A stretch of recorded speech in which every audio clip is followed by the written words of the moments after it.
तो आप कैसे हैं गाइस? अच्छे होंगे। Welcome to my channel Suman टीशिया ओवन। मैंने जैसे कि हिंदी की ओलंपियाड की वर्कशीट पहले करा दी है, फर्स्ट और सेकंड लेसन। तो आज हम करने वाले हैं थर्ड लेसन, शब्द एवं वाक्य। ठीक है, ये लेसन होगा। और ये देख लीजिए, Hindi Olympiad worksheet edition class 4 edition 2025-26। तो जैसे हम वर्कशीट करेंगे उसके पहले मैं थोड़ी सी डिटेलिंग आपको दे देती हूँ। तो चलिए स्टार्ट करते हैं। जिस शब्द समूह से वाक्य का अर्थ स्पष्ट होता है उसे वाक्य कहा जाता है। और वाक्य कितने टाइप्स के होते हैं, कितने प्रकार के होते हैं? वाक्य दो प्रकार के होते हैं, जो कि एक है उद्देश्य और एक होता है विधेय। विधेय। उद्देश्य क्या होता है बेटा टीशा? उद्देश्य सब्जेक्ट होता है और विधेय प्रेडिकेट होता है। उद्देश्य मतलब कि वो कर्ता भी होता है, ठीक है। और विधेय मतलब प्रेडिकेट। हाँ, जिस संबंध में हम कहा जा रहा है, जैसे कि टीशा काम कर रही है, तो जो टीशा है वो कर्ता है, उद्देश्य है, सब्जेक्ट है। काम कर रही है वो क्या है? प्रेडिकेट है, जिस संबंध में हम कहा जा रहा है। ठीक है, अभी जो वर्कशीट स्टार्ट करते हैं, तो चलिए वर्कशीट। लेसन 3 शब्द एवं वाक्य। तो इसके एमसीक्यूज हम करेंगे। क्वेश्चन 1, सार्थक शब्दों का क्रमबद्ध समूह जिससे कोई भाव या अर्थ निकलता है फिल इन द ब्लैंक कहलाता है। सार्थक का मतलब होता है अर्थ वाला। तो आप सबसे पहले सार्थक का मीनिंग लिख लीजिए। अर्थ वाला, उद्देश्य वाला, सार्थक का मीनिंग। क्रमबद्ध, क्रमबद्ध का मतलब होता है व्यवस्थित, क्रम अनुसार, ठीक है, सीक्वेंस में होना चाहिए। ठीक है, तो सार्थक शब्दों का क्रमबद्ध समूह जिससे कोई भाव या अर्थ निकलता है वह क्या कहलाता है? ऑप्शन का वर्ण, ऑप्शन का स्वर, ऑप्शन का व्यंजन, ऑप्शन का वाक्य। तो इसका सही उत्तर है वाक्य। ठीक है, अब आगे हम बढ़ते हैं। क्वेश्चन नंबर 2, वाक्य फिल इन द ब्लैंक के अनुसार शुद्ध होने चाहिए। वह वाक्य किसके अनुसार शुद्ध होना चाहिए? ऑप्शन का व्याकरण, ऑप्शन का स्वर, ऑप्शन का व्यंजन, ऑप्शन का वर्ण। तो इसका सही उत्तर है व्याकरण। व्याकरण से ही कोई भी सेंटेंस प्रॉपर होता है या शुद्ध होता है। ठीक है ना। अगर आपका ग्रामर मिस्टेक होगा तो वो वाक्य प्रॉपर फ्रेम नहीं होगा, प्रॉपर सेंटेंस नहीं होगा। तो वाक्य व्याकरण के अनुसार शुद्ध होने चाहिए। ठीक है, अब हम आगे बढ़ते हैं। क्वेश्चन 3, दिए गए शब्दों को सही क्रम में लगाकर सही विकल्प चुनिए। तो इसमें अभी देखिए वर्ड लिखा है किया, संबोधित, सभा में, जनता को, नेताजी ने। तो ये जो पूरे वर्ड है उसको मिलाकर एक प्रॉपर सेंटेंस बनाना है, जिसमें मतलब ग्रामर मिस्टेक भी नहीं होनी चाहिए और यही वर्ड्स होने चाहिए। तो ऑप्शन क है, नेताजी ने जनता को संबोधित किया सभा में। ठीक है, ऑप्शन ख है, नेताजी ने सभा में जनता को संबोधित किया। ऑप्शन ग है, किया संबोधित नेताजी ने जनता को सभा में। ऑप्शन घ है, संबोधित सभा में किया जनता को नेताजी ने। तो हम इसको एक बार वापस से सेंटेंस देखते हैं। नेताजी ने जनता को संबोधित किया सभा में। तो ऐसा तो सेंटेंस नहीं बना सकते ना, हमको एकदम फुल स्टॉप के साथ नेताजी ने जनता को संबोधित किया सभा में, ये प्रॉपर सेंटेंस नहीं है। नेताजी ने सभा में जनता को संबोधित किया। नेताजी ने कहाँ पे? सभा में जनता को संबोधित किया। तो ये जो सेंटेंस है वो प्रॉपर है। ठीक है, किया संबोधित नेताजी ने जनता को सभा में, ये भी सेंटेंस प्रॉपर नहीं है। संबोधित सभा में किया जनता को नेताजी ने, क्या किया नेताजी ने? तो ये भी सेंटेंस प्रॉपर नहीं है। तो क्वेश्चन 3 का सही ऑप्शन है ऑप्शन ख, नेताजी ने सभा में जनता को संबोधित किया। अब आगे बढ़ते हैं। क्वेश्चन 4, चित्र को देखकर सार्थक शब्द चुनिए। सार्थक मतलब अर्थ वाला, उद्देश्य वाला। ठीक है, तो अभी ये जो फोटो है देखिए, इसने क्या टोपी पहनी है और जैसे कुछ यूनिफॉर्म टाइप का है। तो अभी देखिए हम ऑप्शन पढ़ते हैं। ऑप्शन का चौकीदा, ऑप्शन का चौरदाकी, ऑप्शन का चौकीदार, ऑप्शन का दार चौकी। ठीक है, तो देखिए हम चौकीदार बोलते हैं, आपने भी सुना हो ना, हमारा चौकीदार बैठा है गेट पर, ये है। तो चौकी रदा नहीं बोलते। ठीक है, चौकी रदा नहीं बोलते, ये गलत वर्ड है। चौरदाकी भी नहीं बोलते। तो ये भी आपका ऑप्शन गलत हो गया। चौकीदार, तो ऑप्शन ग जो है चौकीदार सही हुआ। अब दार चौकी नहीं बोलते, तो ये भी आपका ऑप्शन गलत। तो क्वेश्चन 4 का सही ये ऑप्शन है ऑप्शन ग, चौकीदार। अब हम आगे बढ़ते हैं। क्वेश्चन 5, निम्नलिखित में से कौन सा सार्थक शब्द है? अब सार्थक शब्द बोलिए क्या होता है? अर्थ वाला शब्द। ठीक है, हाँ, तो आपको अर्थ, आप ध्यान रखिएगा सार्थक का मीनिंग। हाँ, अर्थ वाला शब्द कौन सा है? तो ऑप्शन क है नाचन, ऑप्शन ख है रचना, ऑप्शन ग है चनार, ऑप्शन ग है नाच। तो इसमें नाचर तो होता नहीं है कोई सेंटेंस, ठीक है, तो ये भी आपका गलत हो गया। क ख रचना, देखिए रचना होता है ना, रचना के आधार पर, तो आपका ऑप्शन ख है वो सही है रचना। ग चनार नहीं होता है, ठीक है, चनार कोई भी वर्ड होता नहीं है, तो ऑप्शन ग भी गलत हो गया। अब ऑप्शन घ है रनाच, रनाच तो कोई वर्ड ही नहीं है, तो ये भी आपका ऑप्शन गलत है। तो क्वेश्चन नंबर 5 का सही आंसर है ऑप्शन ख रचना। अब हम पढ़ेंगे क्वेश्चन 6। वाक्य के मुख्यतः फिल इन द ब्लैंक अंग होते हैं। वाक्य के कितने अंग होते हैं आप बताइए? ऑप्शन क 5, ऑप्शन ख 2, ऑप्शन ग 3, ऑप्शन घ 4। तो 5, देखिए वाक्य के 2 प्रकार अंग होते हैं, एक होता है उद्देश्य, दूसरा विधेय होता है, जैसे कि सब्जेक्ट और प्रीडिकेट। तो ये 5 तो आपके ऑप्शन गलत हो गए। ऑप्शन ख है 2, तो ये वाक्य के 2 अंग होते हैं, ठीक है ना, उद्देश्य और विधेय। ऑप्शन ग 3 भी नहीं होते हैं और 4 भी नहीं होते, तो ग और घ भी गलत है। तो क्वेश्चन नंबर 6 का सही आंसर है ऑप्शन ख 2, ठीक है। अब आगे के क्वेश्चन करते हैं हम। क्वेश्चन नंबर 7, दिए गए वाक्य में उद्देश्य तथा विधेय पहचान कर सही विकल्प चुनिए। तो सबसे पहले उद्देश्य और विधेय, इस चीज को ध्यान में रखना है, ठीक है। उद्देश्य का मतलब मैंने क्या बोला था, कर्ता सब्जेक्ट, और विधेय का मतलब प्रेडिकेट, जिसके संबंध में कहा जा रहा है। तो सूरज, ठीक है, इसमें से सही विकल्प चुनना है। तो सही विकल्प भी आपको एक बार अंडरलाइन करना है, ताकि क्या है, इसमें हमें 2 टाइप से आते हैं, कौन से विकल्प गलत है, कौन से विकल्प सही है। तो यहाँ पे हमें सही विकल्प देखना है। तो सूरज अस्त हो रहा है, तो इसमें उद्देश्य क्या है और विधेय क्या है, तो नीचे से हम ऑप्शन से देखेंगे। ऑप्शन क अस्त हो रहा है और विधेय सूरज, उद्देश्य का ख अस्त रहा है। ऑप्शन ग सूरज अस्त हो रहा है। ऑप्शन घ सूरज अस्त। तो इसमें देखिए उद्देश्य जो है अस्त हो रहा नहीं है, ये क्या है, विधेय है, क्योंकि ये इस सूरज के संबंध में बताया जा रहा है कि सूरज अस्त हो रहा है। तो ये आपका ऑप्शन गलत हो गया। अस्त रहा, ये तो अस्त रहा है, ये तो प्रीडिकेट, पूरा सेंटेंस ही प्रीडिकेट है, तो ये भी आपका ऑप्शन गलत हो गया, मतलब कि ये आपका विधेय है। सूरज, सूरज जो है क्या है, हमारा उद्देश्य, ठीक है ना, बराबर है, मतलब कि ये सब्जेक्ट है। सूरज अस्त हो रहा है, ये क्या हो गया है, ये विधेय हो गया, मतलब प्रीडिकेट। सूरज क्या काम कर रहा है, अस्त हो रहा है, ठीक है। तो आपका ऑप्शन ग सही है। सूरज और अस्त, ये भी ऑप्शन गलत है। आपको ध्यान में रखना है उद्देश्य का मीनिंग और विधेय का, तो आपको कोई भी प्रॉब्लम नहीं होगी एमसीक्यूज में। चलिए आगे बढ़ते हैं हम। निम्नलिखित में से अग्नि का तद्भव रूप कौन सा है, मतलब उसका सेम ये क्या मीनिंग है, ठीक है। तो ठीक है, क है आग, ख है अग्नि, ग है अंगारा, घ है राख। तो अग्नि मतलब क्या होता है, आग ही होता है, बराबर ना। अग्नि मतलब आग, जो भी अगर कहीं पे आग जलती है तो हम बोलते हैं ना, देखो आग जल रही है, अग्नि जल रही है। तो ऑप्शन क जो है आग, वो सही है। अग्नि, गनी नहीं बोलते, ठीक है, क्योंकि ग पे डॉट लगा हुआ है, तो ये भी ऑप्शन आपका गलत है। अंगारा, अंगारा भी नहीं बोलते हैं, ये भी ऑप्शन गलत हो गया। घ राख, राख तो आग जलने के बाद राख होती है ना, उसे अग्नि हम नहीं कहते, वो सेम मीनिंग नहीं निकलेगा, ठीक है। अब आगे हम बढ़ते हैं। निर्देश प्रश्न संख्या 9 तथा 10, दिए गए वाक्यों में से उद्देश्य चुनिए। उद्देश्य मतलब सब्जेक्ट, कर्ता चुनिए। तो सबसे पहले उद्देश्य को आप अंडरलाइन कर लीजिए, ठीक है। क्वेश्चन 9, मोहित विद्यालय जाता है, तो इसमें से ऑप्शन क है, ऑप्शन क है जाता, ऑप्शन ग है विद्यालय, ऑप्शन ग है मोहित। तो है, तो ये आपका विधेय है ही नहीं, ये कर्ता हो ही नहीं सकता है, ठीक है। कर्ता हमेशा नाम होगा, या तो फिर प्लेस होगा, या तो फिर जैसे ये सारी चीजें होंगी, ठीक है ना। जाता, ये भी जाता भी नहीं है, ठीक है, कोई कर्ता नहीं है, काम करने वाला नहीं है। विद्यालय जाता है, विद्यालय जाता है, विद्यालय थोड़ी काम कर रहा है, विद्यालय तो कोई काम नहीं कर रहा है, तो ये भी आपका ऑप्शन गलत हो गया। मोहित, मोहित क्या करता है, मोहित विद्यालय जाता है, तो इसमें जो करता है वो मोहित है, ठीक है। तो ऑप्शन घ सही है, उद्देश्य है मोहित, ठीक है। अब आगे बढ़ते हैं। क्वेश्चन नंबर 10, हिमालय सबसे ऊंचा पर्वत है, तो हिमालय क्या है, सबसे ऊंचा पर्वत। तो इसमें आप लोग बताइए विधेय क्या, उद्देश्य क्या होना चाहिए। ऑप्शन का सबसे, ऑप्शन का ऊंचा,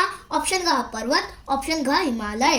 तो ये सबसे तो होगा ही नहीं, क्योंकि अपने को करता चाहिए, काम करने वाला कौन काम कर रहा है, हिमालय सबसे ऊंचा पर्वत है ना, हिमालय है, तो ये सबसे भी गलत है। क ऑप्शन, ख ऊंचा भी नहीं है, ये तो उसकी मतलब हिमालय की अपनी ये विशेषता बता रहा है, ऊंचा, तो हमें विशेषता तो चाहिए नहीं, क्योंकि हमें उद्देश्य देखना है, तो ये भी आपका ऑप्शन गलत है। पर्वत, पर्वत भी नहीं है, ठीक है ना। पर्वत तो कोई काम कर रहा है, हिमालय सबसे ऊंचा पर्वत है, ये भी क्या है, ये है अपना उसकी विशेषता है, ठीक है ना, ये भी गलत हो गया। हिमालय, हिमालय आपका उद्देश्य हो जाएगा, ठीक है। तो इसका ऑप्शन घ हिमालय सही है, हिमालय उद्देश्य है क्योंकि हिमालय करता है, हिमालय सबसे ऊंचा पर्वत है। अब आगे बढ़ेंगे हम।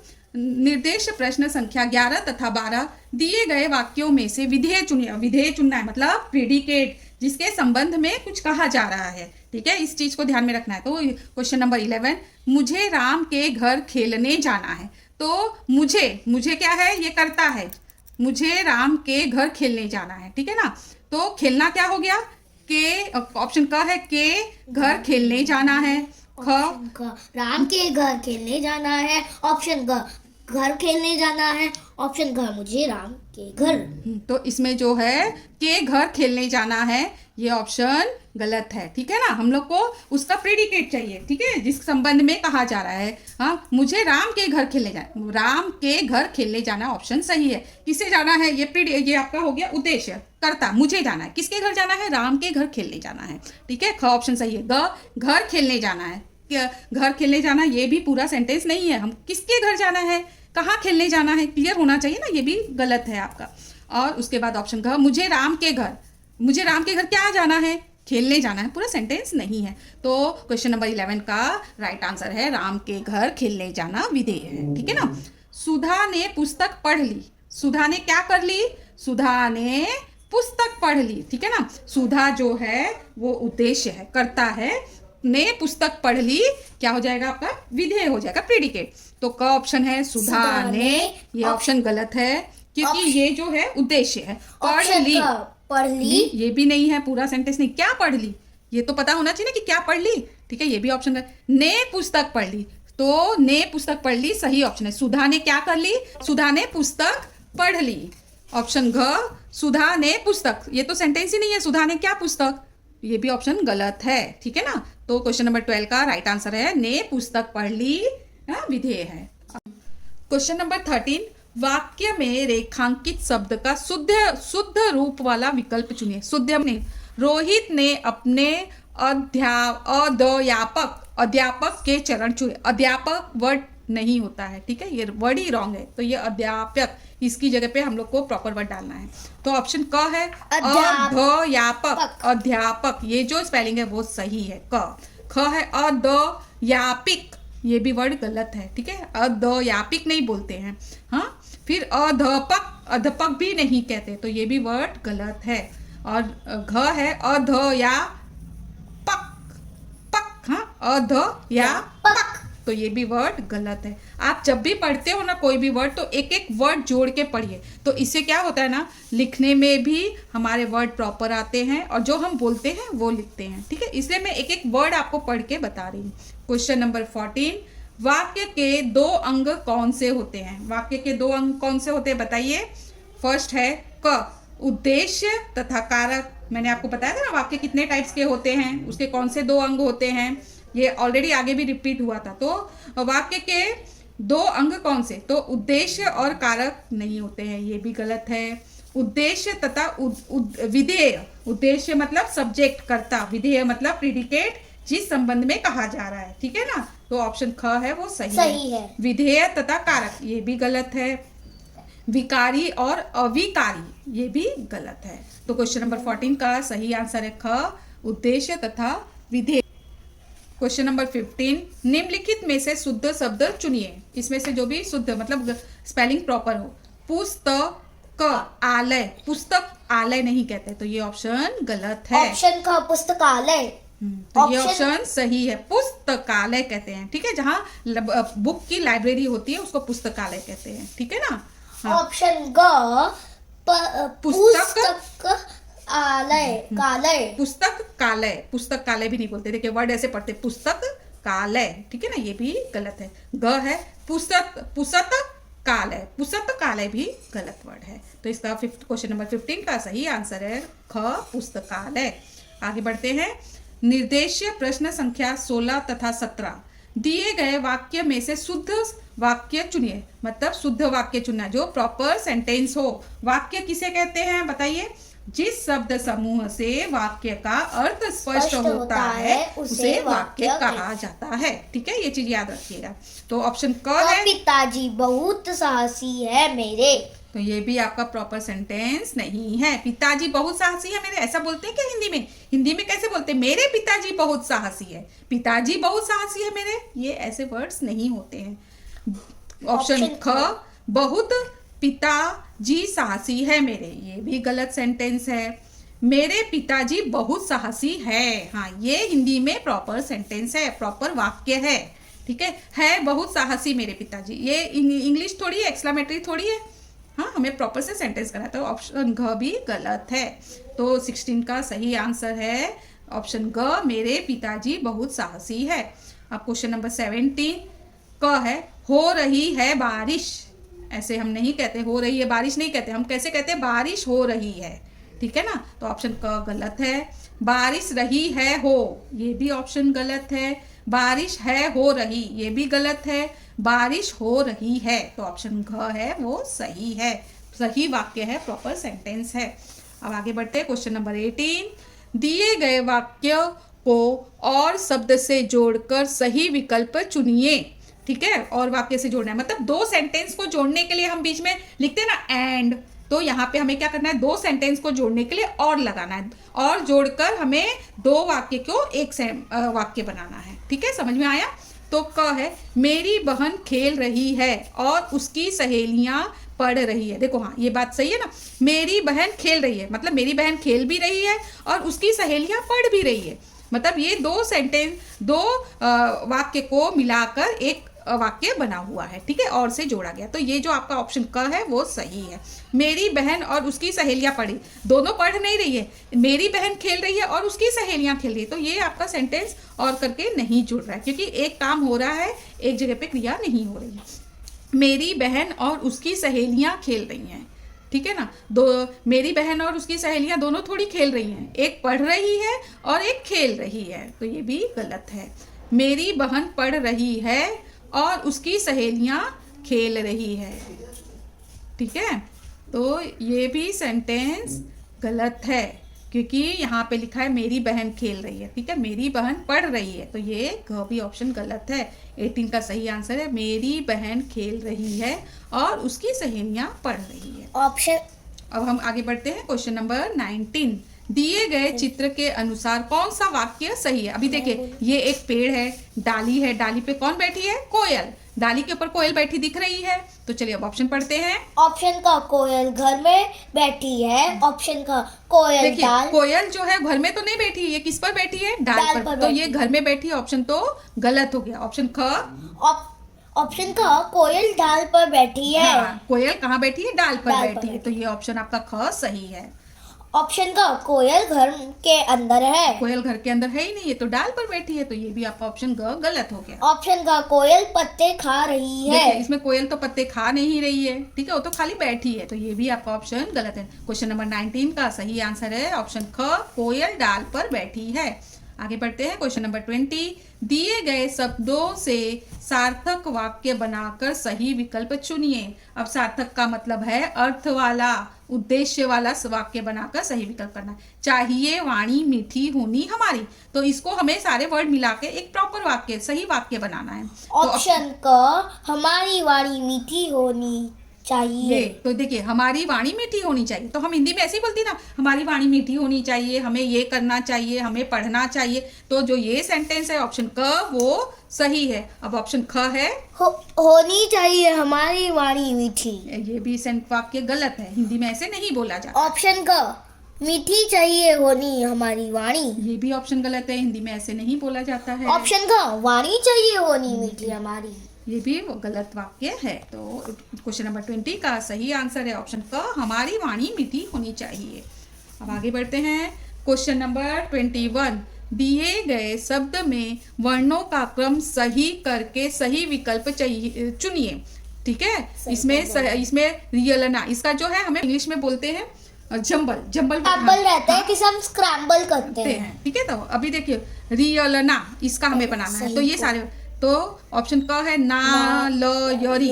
नालयरी कोई वर्ड नहीं होता है। ऑप्शन का य ल नारी। यह भी नहीं होता, ये भी सेंटेंस प्रॉपर वर्ड नहीं है। ऑप्शन का ल य नारी। ये भी वर्ड नहीं है प्रॉपर। ऑप्शन घ नारियल, ये नारियल। सही है। आपने सुना भी होगा ना नारियल।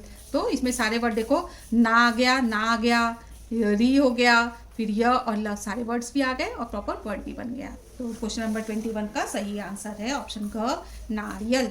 अब आगे बढ़ते हैं क्वेश्चन नंबर 22। उत्पत्ति के आधार पर शब्दों के कौन से 4 भेद होते हैं? ऑप्शन क सरल, संयुक्त, मिश्र तथा संज्ञा। तो ये जो ऑप्शन है वो गलत है। सरल, संयुक्त, मिश्र तथा संज्ञा नहीं। ऑप्शन ख सार्थक, निरर्थक, विकारी तथा रचना। ये भी ऑप्शन गलत है। ऑप्शन ग तत्सम, तद्भव, देशज तथा विदेशी।